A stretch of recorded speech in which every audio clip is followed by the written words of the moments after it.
සුබ දවසක් මගේ YouTube channel එකට සාදරයෙන් පිළිගන්නවා. මම අද මේ වීඩියෝ එකෙන් ඔයගොල්ලොත් එක්ක කතා කරන්න යන්නේ සතුට, happiness. එහෙමත් නැත්නම් අපි අපේ ජීවිතවල සතුට හොයන්නේ කොහොමද කියලා. සතුට කියන්නේ දීර්ඝකාලීන යහපැවැත්ම හා තමාගේ ජීවිතය පිළිබඳ හා සම්තෘප්තිය පිළිබඳ ගැඹුරු හැඟීමක්. ධම්මපදයේ සඳහන් වන පරිදි සන්තුට්ටි පරමං ධනං. සතුට පරම ධනයක්. බුදුදහමට අනුව සතුට බොහෝ විට අන් අයගේ යහපැවැත්ම ගැන සිතීම, එහෙමත් නැත්නම් අන් අයට කරුණාව දැක්වීම, අන් අයට උදව් කිරීම වැනි දේවල් මත රඳා පවතින. අද අපේ කාර්යබහුල ජීවිත, වෘත්තීය රටා, අපේ මනස හා ශරීරය දෙකම විඩාවට පත් කරනවා. කාර්යබහුල ජීවන රටා, සමාජ මාධ්‍ය තුළ සංචරණය වීම වැඩි වීම සහ වගකීම් වැඩිවීම මේ සතුට සොයා යන ගමනට අපිට විවිධ බාධක පමුණුනවා. අද අපි මේ වීඩියෝ එකෙන් කතා කරනවා අපිට සතුට හොයන්න මොනවද කරන්න පුළුවන් කියලා. සතුට හොයන්න නම් මූලික කේන්ද්‍රස්ථාන 3ක් තියෙනවා. ඒ තමයි මානසික, ශාරීරික සහ සමාජමය වශයෙන්. අපි ඉස්සෙල්ලාම බලමු මානසික සතුට කියන්නේ මොකක්ද කියලා සහ අපිට මානසික සතුට සඳහා කරන්න පුළුවන් දේවල් මොනවද කියලා. මානසික සතුට කියලා කියන්නේ මනස සංසුන් කර සතුට ලබා ගැනීමයි.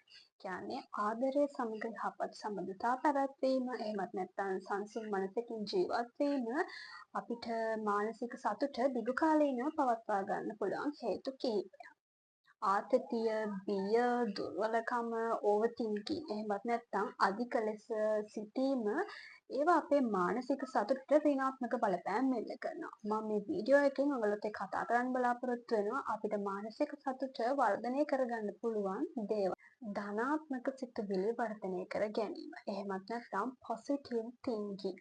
අපේ මනස ස්වභාවයෙන්ම නෙගටිව් දේවල් වලට එහෙමත් නැත්නම් ඍණාත්මක දේවල් වලට වැඩි අවධානයක් යොමු කරනවා. අපි මේ ඍණාත්මක පරිසර වලින් ඈත් වෙන්න ඕනේ. ඒ කියන්නේ ඍණාත්මක දේවල් සම්බන්ධ පුද්ගලයන් සහ ඍණාත්මක දේවල් ගැන තියෙන චිත්‍රපට, ඍණාත්මක සිතුවිලි වලින් අපි අයින් වෙලා ධනාත්මක සිතුවිලි අපේ මනස තුළ වර්ධනය කරගන්න ඕනේ. අපිට පුළුවන් ග්‍රැටිටියුඩ් කරන්න. ඒ කියන්නේ කෘතඥතා ලේඛනයක් ලියන්න පුළුවන්. සරලවම ඔයා ස්තුති වෙන දේවල් 3ක් 4ක් ලියලා ඔයාට ස්තුතියි කියන්න පුළුවන්. මේ ක්‍රමය මගින් අපේ මනසට නව ආරම්භයක් ලබා දෙනවා. භාවනා කිරීම, මෙඩිටේෂන්. දවසකට මිනිත්තු 20ක් 30ක් විතර ඔබට භාවනා කරන්න පුළුවන්. උදාහරණයක් විදිහට ගත්තොත් සූර්යෝදයේදී ඔබට මිනිත්තු 15ක විතර සරල භාවනාවක යෙදෙන්න පුළුවන්. මේ භාවනා කිරීම මගින් ඔබේ මානසික ආතතිය ඔබට අඩු කරගන්න පුළුවන්.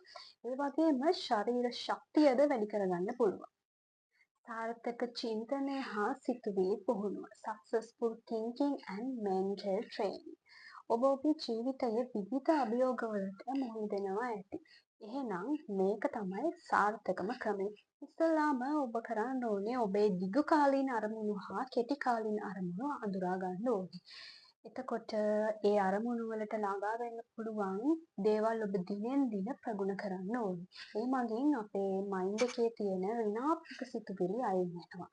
එතකොට ඔබට ධනාත්මක දේවල් වලින් ඔබේ මනස පුරව ගන්න පුළුවන්. සතුට සොයා යන ගමනේ දෙවනි කේන්ද්‍රස්ථානය තමයි ශාරීරික සතුට. ශාරීරික සතුට කියලා කියන්නේ ශරීරය සෞඛ්‍යමත් සහ නිරෝගී සහ සතුටින් තබා ගැනීමයි. ශාරීරික සතුට ප්‍රගුණ කරන්න පුළුවන් දේවල් කිහිපයක් ගැන මම ඔයගොල්ලොත් එක්ක කතා. සුවබර නිින්දක් ලබා ගැනීම. proper sleep. ඔබ දිනකට පැය 7ක් 8ක්වත් නිින්දක් ලබා ගන්න ඕනේ. ඒ මගින් අපේ ශරීරයට ශක්තිය ලබා දෙනවා සහ අපේ මානසික ආතතිය අඩු කරනවා. ඔබ නිින්දට යාමට පෙර ජංගම දුරකථන භාවිතය නම් හොඳ නැහැ. සෞඛ්‍ය සම්පන්න ආහාර පරිභෝජනයට ගැනීම. healthy nutrition. අපේ ශරීරයේ වර්ධනය වීමට හා ශරීර ශක්තිය වැඩි කිරීමට අපිට ආහාර උදව් වෙනවා.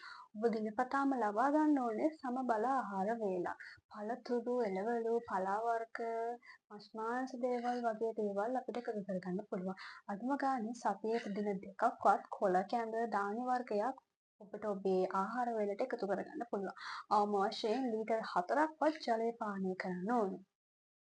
දෛනික ව්‍යායාම daily exercises. අපට අවම දවසකට විනාඩි 30ක්වත් ව්‍යායාම් කරන්න පුළුවන් නම් හොඳයි. මොකද ඒ මගින් අපේ ආශ්වාස ප්‍රශ්වාස ක්‍රියාවලියට සහ රුධිර සංසරණ පද්ධතියේ ක්‍රියාවලියට උදව් වෙනවා. ඒ වගේම තමයි මානසික ආතතිය අඩු කරගන්නත් අපිට ව්‍යායාම් මගින් පුළුවන්. දිනකට සුළු වේලාවක් නර්තනයේ යෙදෙන්න, ක්‍රීඩාවක යෙදෙන්න වගේ දේවල් අපිට කරන්න පුළුවන්. විවේකය හා විනෝදය relaxation and recreation ඔබට දවසකට අඩුම ගානේ විනාඩි 15ක්වත් ඔබේ පවුලේ අය සමග සහ මිතුරන් සමග ගත කිරීමට පුළුවන් නම් හොඳයි.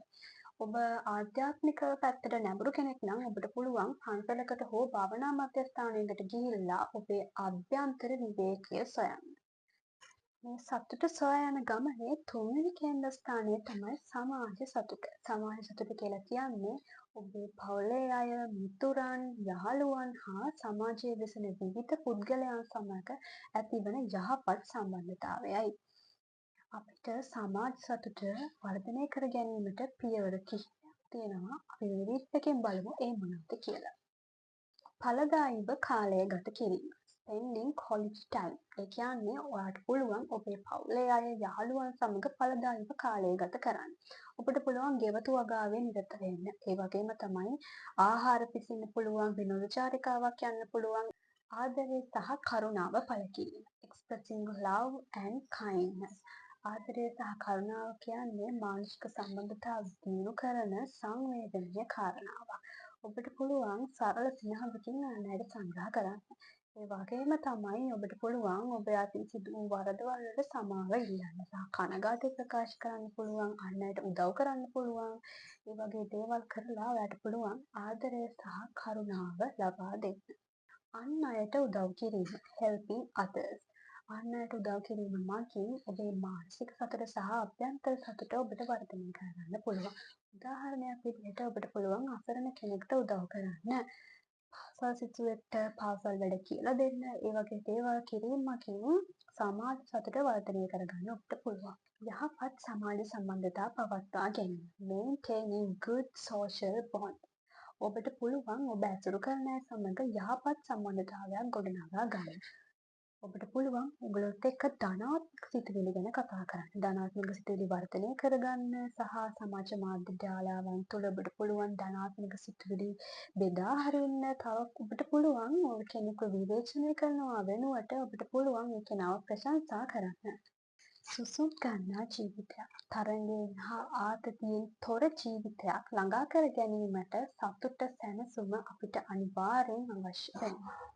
එහෙමනම් මම හිතනවා මේ වීඩියෝ එකෙන් ඔයාලගේ ජීවිතවල සතුට සොයා යන ගමනට උදව්වක් වුණා කියලා. ඕගොල්ලොත් එහෙම හිතනවා නම් මගේ channel එක subscribe කරලා, like කරලා, share කරන්න.